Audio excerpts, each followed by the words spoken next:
നമസ്കാരം.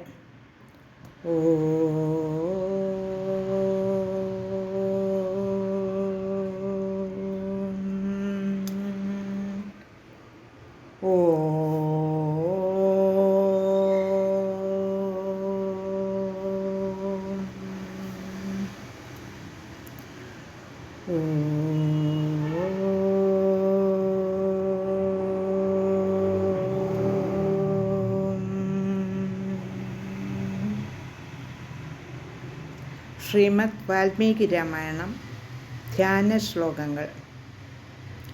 കുജനം രാമരാമേതി മധുരം മധുരാക്ഷരം ആരുഹ്യ കവിതാശാഖം വന്ദേ വാൽമീകി കോകിലം. രാമായ രാമഭദ്രായ രാമചന്ദ്രായ വേധസേ രഘുനാഥായ നാഥായ സീതായ പതയേ നമഃ. മനോജവം മാരുതതുല്യവേഗം ജിതേന്ദ്രിയം ബുദ്ധിമതാം വരിഷ്ടം വാതാത്മജം വാനരയൂഥമുഖ്യം ശ്രീരാമദൂതം ശരണം പ്രപദ്യേ.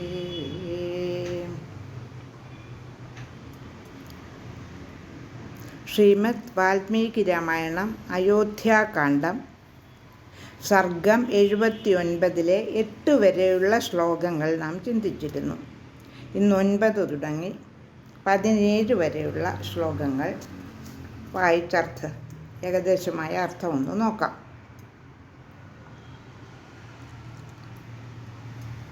ശ്ലോകം 9. യുജ്യതാം മഹതീ സേന ചതുരംഗമഹാബല ആനയിഷ്യാമ്യഹം ജ്യേഷ്ഠം ധാതരം രാഘവം വനാത്. അഭിഷേചനികം ചൈവ സർവമേതദുപസ്കൃതം പുരസ്കൃത്യ ഗമിഷ്യാമി രാമഹേതോർവനം ഹൃദി. തത്രൈവ തം നരവ്യാഘ്രം അഭിഷ്യച്യ പുരസ്കൃതം ആനയിഷ്യാമി വൈ രാമം ഹവ്യവാഹമിവാധ്വരാത്. സ കാമാം കരിഷ്യാമി സ്വാമി മാം മാതൃഗന്ധിനിം വനേ വത്സ്യാമ്യഹം ദുർഗേ രാമോ രാജാ ഭവിഷ്യതി. ക്രിയതാം ശില്പിഭിഃ പന്ഥാ സമാനി വിഷമാണി ച രക്ഷിണച്ഛാനു സംയാന്തു പതിദുർഗവിചാരകാഃ. ഏവം സംഭാഷണമാണം തം രാമഹേതോർനൃപാത്മജം പ്രത്യുവാച ജനഃ സർവ്വ ശ്രീമദ്വാക്യമനുത്തമം.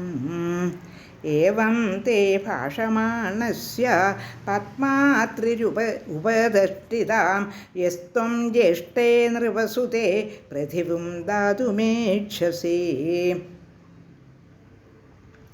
അനുത്തമം തദ്വചനം നൃപാത്മജഃ പ്രഭാഷിതം സംശ്രവണേ നിശമ്യ ച പ്രഹർഷജാസ്തം പ്രതി ബാഷ്പവിന്ദവോ നിവേദുരാര്യാനനനേത്രസംഭവാഃ.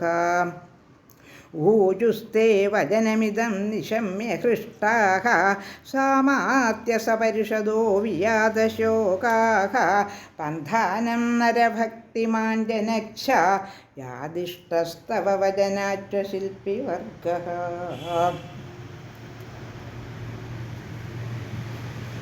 9 തുടങ്ങി 17 വരെയുള്ള ശ്ലോകങ്ങളാണ് ചൊല്ലിയത് 79-ാം സർഗത്തിൽ. ഇനി ഓരോ ശ്ലോകവും ചൊല്ലി ഏകദേശമായ അർത്ഥം ഒന്ന് നോക്കാം. ഭരതനും ശത്രുഘ്നനും വനത്തിലേക്ക് പോയി രാമനെ കൂട്ടിക്കൊണ്ടുവരാനുള്ള ഉറച്ച തീരുമാനം എടുത്തു കഴിഞ്ഞു. പക്ഷേ പോകണമെങ്കിൽ വഴി അറിയാവുന്നവരായിരിക്കണം.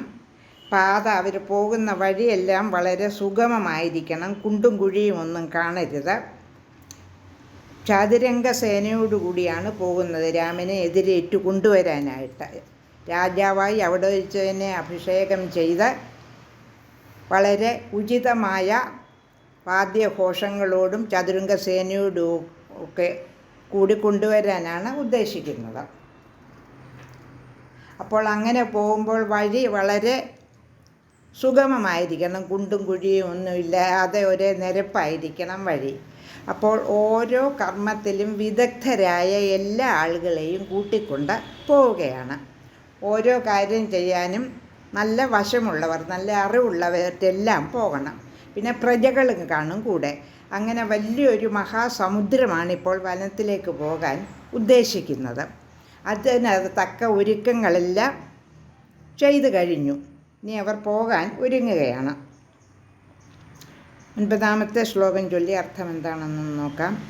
യുജ്യതാം മഹതീ സേന ചതുരംഗമഹാബലാഃ ആനയിഷ്യാമ്യഹം ജ്യേഷ്ഠം ഭ്രാതരം രാഘവം വനാത്. 9-ാമത്തെ ശ്ലോകത്തിൻ്റെ അർത്ഥം: വിപുലമായ ചതുരംഗപ്പട ഒരുക്കുക. ഞാൻ ജ്യേഷ്ഠനെ വനത്തിൽ നിന്നും തിരിച്ച് കൊണ്ടുവരുന്നുണ്ട്. ശ്ലോകം 10. അഭിഷേചനികം ചൈവ സർവമേതദുപസ്കൃതം പുരസ്കൃത്യ ഗമിഷ്യാമി രാമഹേതോർവനം പ്രതി. ശ്ലോകം 10ൻ്റെ അർത്ഥം: അഭിഷേകത്തിനൊരുക്കിയ സമസ്ത വസ്തുക്കളും രാമാഭിഷേകത്തിനായി എടുത്തും കൊണ്ട് ഞാനിതാ കാട്ടിലേക്ക് പോകുകയാണ്. ആളുകൾ തന്നെയല്ല, കുറേ സാധനങ്ങൾ അവർക്ക് കൊണ്ടുപോകണം അഭിഷേകത്തിനുള്ളതെല്ലാം. അപ്പോൾ ഇതെല്ലാം കൊണ്ടുപോകണമെങ്കിൽ അത്ര എളുപ്പമുള്ള കാര്യമല്ല. വനത്തിൽ വെച്ച് തന്നെ അഭിഷേകം ചെയ്ത് രാജോചിതമായി തിരിച്ചു കൊണ്ടുവരാനാണ് ഭരതൻ ഉദ്ദേശിക്കുന്നത്. ശ്ലോകം 11. തത്രൈവ തം നരവ്യാഘ്രം അഭിഷ്യച്യ പുരസ്കൃതം ആനയിഷ്യാമി വൈ രാമം ഹവ്യവാഹാമിവാധ്വരാത്. ശ്ലോകം 11ൻ്റെ അർത്ഥം: അവിടെ വെച്ച് തന്നെ നരശ്രേഷ്ഠനായ രാമനെ അഭിഷേകം ചെയ്തിട്ട് യാഗശാലയിൽ നിന്ന് ഹവ്യവാഹനനായ അഗ്നിയെ എന്ന പോലെ ഞാൻ കൊണ്ടുവരും, രാമനെ കൊണ്ടുവരും. ശ്ലോകം 12. ന സ കാമാം കരിഷ്യാമി സ്വാമിമാം മാതൃഗന്ധിനിം വനേ വത്സ്യാമ്യഹം ദുർഗേ രാമോ രാജാ ഭവിഷ്യതി. ശ്ലോകം 12ൻ്റെ അർത്ഥം: എൻ്റെ അമ്മയെന്ന് പറയപ്പെടുന്ന ഇവളെ ഞാൻ ഇഷ്ടസിദ്ധി കൈവന്നവളാക്കുകയില്ല. ദുർഗമ വനത്തിൽ ഞാൻ വസിക്കും, രാമൻ രാജാവാകുകയും ചെയ്യും. ഭരതൻ്റെ ഉറച്ച നിശ്ചയം രാജാവാവുകയില്ലെന്ന് തന്നെയാണ്. എന്നാലും അമ്മയുടെ ഇഷ്ടം സാധിക്കുകയില്ല എന്നുള്ളതും അതിനോടൊപ്പം ഉറച്ച തീരുമാനമാണ്. ഭരതൻ രാജാവായാൽ ഏറ്റവും സന്തോഷിക്കുന്നത് കൈകേയിയായിരിക്കുമല്ലോ. ആ സന്തോഷം കൈകേയിക്ക് ഒരിക്കലും നൽകുകയില്ല. ശ്ലോകം 13. ക്രിയതാം ശില്പിഭിഃ പന്ഥാ സമാനി വിഷമാണി ച ദക്ഷിണച്ഛാനു സംയാന്തു പതിദുർഗവിചാരകാഃ. ശില്പികൾ വഴി വെട്ടി ഉണ്ടാക്കട്ടെ, ദുർഗമങ്ങളായ വഴികൾ സുഗമങ്ങളാകട്ടെ. വഴിയിലെ ദുർഗം വിചാരിപ്പുകാരായ രക്ഷകന്മാർ കൂടെ പോരട്ടെ. ശ്ലോകം 14. ഏവം സംഭാഷണമാണം തം രാമഖേദോർനൃപാത്മജം പ്രത്യുവാച ജനഃ സർവ്വ ശ്രീമദ്വാക്യമനുത്തമം. ശ്ലോകം 14ൻ്റെ അർത്ഥം: രാമനു വേണ്ടി ഇപ്രകാരം പറയുന്ന രാജകുമാരനോട് ജനം ഉചിതമായി പ്രത്യുത്തരം പറഞ്ഞു. ജനങ്ങൾക്കും ഈ അഭിപ്രായമൊക്കെ വളരെ സ്വീകാര്യമാണല്ലോ. ശ്ലോകം 15. ഏവം തേ ഭാഷമാണസ്യ പത്മാശ്രീരുപതിഷ്ഠതാം യസ്ത്വം ജ്യേഷ്ഠേ നൃപസുതേ പൃഥിവീം ദാതുമീക്ഷസി. ഇപ്രകാരം പറയുന്നവനായ അങ്ങയെ പത്മാദേവിയായ ലക്ഷ്മി ഭഗവതി കാത്തരുളുമാറാകട്ടെ. ശ്ലോകം 16. അനുത്തമം തദ്വചനം നൃപാത്മജഃ പ്രഭാഷിതം സംശ്രവണേ നിശമ്യ ച പ്രഹർഷജാസ്തം പ്രതിബാഷ്പവിന്ദവോ നിവേദുരാര്യാനനനേത്രസംഭവാഃ. ശ്ലോകം 16ൻ്റെ അർത്ഥം: നൃപാത്മജൻ്റെ അത്യുത്തമമായ പ്രതിജ്ഞാവചനങ്ങൾ കേട്ടിട്ട് മഹാന്മാരായ അവരുടെ ആനന്ദാശ്രുക്കൾ ധാരധാരയായി നിലത്തു വീണു. സന്തോഷം കൊണ്ടാണോ സന്താപം കൊണ്ടാണോ എല്ലാവരും ആനന്ദാശ്രുക്കളോ അതോ ദുഃഖം കൊണ്ടുള്ള അശ്രുക്കളോ ഒഴിച്ചു. ശ്ലോകം 17. ഊജിസ്ത്വേ വചനമിതം നിശമ്യ ഹൃഷ്ട്വാഹ സാമാത്യസപരിഷദോ വിയാതശോകാഹ പന്ഥാനം നരവരിഭക്തിമാൻ ജനച്ഛ വ്യാദിഷ്ടസ്തവ വചനാച്ഛ ശില്പിവർഗഃ. 29-ാം സർഗത്തിലെ അവസാനത്തെ ശ്ലോകമാണ് 17-ാമത്തെ ശ്ലോകം. അർത്ഥം: എല്ലാ സഭാംഗങ്ങളും എല്ലാ അമാത്യന്മാരും അദ്ദേഹത്തിൻ്റെ വാക്കുകൾ കേട്ട് വളരെ സന്തോഷം പൂണ്ടവരായി, ദുഃഖം നീങ്ങിയവരായി. അദ്ദേഹത്തോട് അവർ പറഞ്ഞു, അങ്ങയുടെ ആജ്ഞയനുസരിച്ച് ശില്പിവർഗങ്ങൾ ഇതാ എത്തിച്ചേർന്നിരിക്കുന്നു. ലോകാ സമസ്താ സുഖിനോ ഭവന്തു.